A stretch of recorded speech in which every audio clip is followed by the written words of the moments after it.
What's good, everybody? The day is Falcons Friday. The show is Falcons Daily. I am Craig Green, your host, CG, and we are back once again to chop it up with you and talk all things Falcons. What we're going to talk about first, y'all, is something that our friend here, Jeff Holton 1225, brought up on yesterday's episode in the comments. He wanted to talk about some of the UDFAs, the undrafted free agents that the Falcons have, who could possibly make the roster, the 53-man roster for the Falcons when it comes time for the cuts to come down. And that's a really good question, Jeff. I think we should chop that up and look at it. First of the guys in my mind, in terms of players who I think could make the Falcons roster, we're looking at, first of all, I think Kobe Bryant is one of them. We talked about the Hawk Mamba yesterday. I think he's got a long road to get there. I mean, he's got plenty of challenges in front of him, plenty of players on the depth chart. You know, he's got to get past, D. Alford, Mike Hughes, Kevin King, etc. He's got these players in front of him before he can make his way to the 53. But I think Kobe Bryant's got a good chance at it. Another player who has a better chance, I think, than Kobe right now may possibly even be Nick Nash out of San Diego State, the wide receiver. Because if you look at who's in front of him, the guys who are immediately established in front of him, you would have to say Drake London, of course, Darnell Mooney, Ray McLeod, and Kadero Hodge. After that, it's a toss-up. I mean, you could say Jamal Agnew, but, most of the time Jamal Agnew is going to be out there to be our kick returner, punt returner. So Nick Nash does have a good chance of making the team as well. But I think the player with the best opportunity in terms of undrafted free agents to make the squad right now is Joshua Simon, the tight end out of South Carolina. Again, look at who's in front of him on the depth chart. You got Kyle Pitts, Charlie Wormer, again, you have Felipe Franks. Those are some of the names in front of him right now, but I think that with the skill set that Josh Simon has, he's going to be able to overtake some of those guys. Again, Felipe Franks, a converted quarterback to a tight end. I think he's still somewhat of a project. Charlie Wormer is not a one-trick pony, but he's more of a blocking tight end. So I think that, and of course Kyle Pitts is the tight end one. But Josh Simon has the hands, he's got the agility, and he's got the capability to get some touchdowns. Again, for those who don't know, Joshua Simon led South Carolina in receptions, yards, and touchdowns as a tight end. He's not a converted wide receiver. He did it as a tight end with his hand in the ground sometimes, or also standing up and running routes. So I think that's the number one undrafted free agent we have on the team with the best chance to make the team. Jeff, I think it's going to be Joshua Simon, but again, the jury is still going to be out.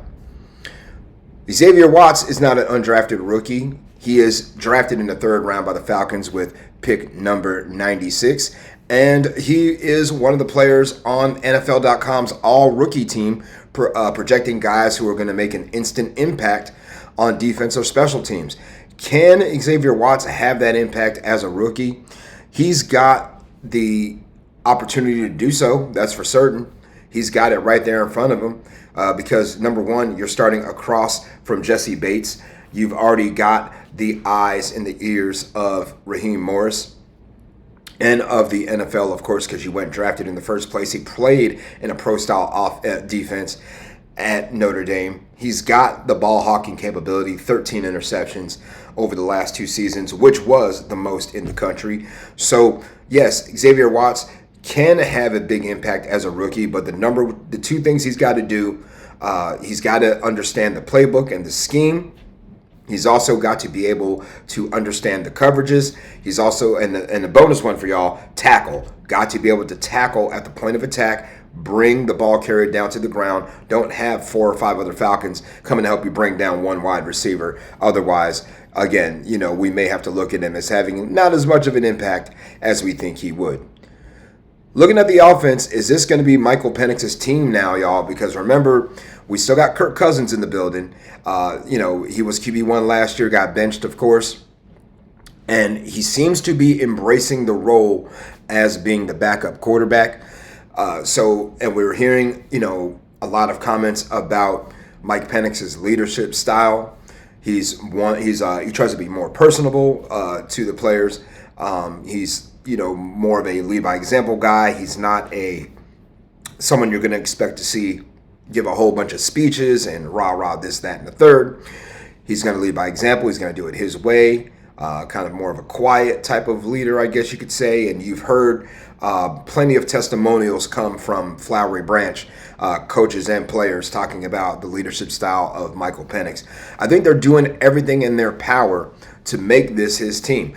Kirk Cousins is saying, I'm taking a back seat. He's basically saying it's his team. I want to start. I want to do these things. But while I'm here, I'm going to be a good soldier. Raheem Morris also trying to put the team in Mike Penix's hands. They're doing things like getting him involved with former quarterbacks as well. Again, Michael Vick was at practice at minicamp just a week and some change ago. Ra had Penix on the phone with Matt Ryan more than once on multiple occasions. They sat down and shared a meal and did all the things. So he's putting Penix in plenty of positions to succeed. And he's putting him around the best people possible, especially those who understand the Falcon culture, the Falcon way, however you may look at that. But I think it is a really good spot for Michael Penix to be in. Is it truly his team yet?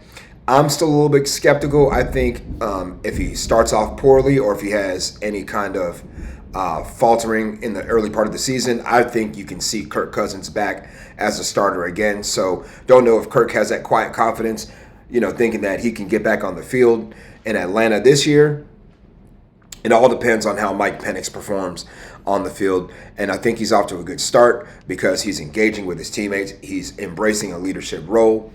They're helping him along the way with trying to be that leader. But again, it's going to have to translate on the field for me.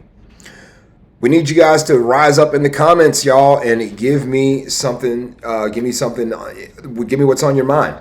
Tell me what y'all want to talk about. Tell me some questions you have. Again, if I make a mistake on here, if I misrepresent something, tell me. I'm human. Guess what? When we went to press time yesterday or the day before yesterday, missed it that Jermaine Pratt went to the Raiders. I thought he was still a free agent. I thought he was still with the Bengals. Everything I pulled up said he was still in Cincinnati. So again, missed on that one. But Jermaine Pratt's with the Las Vegas Raiders now. Good luck to him. And Falcons will probably look other places for inside linebacker. But again, leave me stuff in the comments, y'all, and let's chop it up together. This is your guys' show as much as it is mine. So let's talk some Falcons football. We got plenty of time to dissect the entire team from A to Z, front to back, 1, 2, 3, all the way from player number 1 to player number 90. Let's talk about it, shall we? Thanks again, everybody, for tuning in. We're going to go ahead and call it good for this afternoon. Make sure that you give Fan Arch Co. a follow up here in the corner. And also please give me a follow as well, Craig G Sports, CRAIG, the letter G, and the word sports. That's where you can find me on social media, Facebook, Instagram, Cash App, even if you're generous. Also Threads as well, and YouTube, even if you want to check out some of the content that I've made over there. Have a fantastic weekend, Falcons family. We'll see you on Saturday. We'll chop it up then. Sayonara and buenos noches.